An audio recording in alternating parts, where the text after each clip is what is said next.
Hello दोस्तों, खमा गणी। आज मैं और राकेश निकल गया पेट्रोल भरावा क्योंकि मारे टंकी गई खाली खाली होगी जब मैं निकल रहा पेट्रोल भरावा।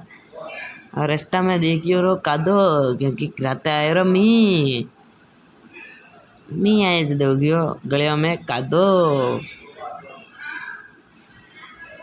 पचे मैं निकल रहा आगे और पचे देखी मैं विश्वकर्मा जी पोल हमें पोल चढ़ जाओ ऊंचा पचे पोल ऊंचा चढ़े पचे आ गया मेन रोड माते और आगे जा रही है हमारा चर अणवाते में धीमे लो गाड़ी किक में डर आवे। और ए है हनुमान जी का मंदिर और हनुमान जी मंदिर किधर है? राम राम दर्शन आया रहा पेट्रोल पंप आया तो अभी भरा दियो पेट्रोल ब्रांड में घर साइड में वो ब्लॉग कर दो, लाइक करे, फॉलो करे, सब्सक्राइब करे।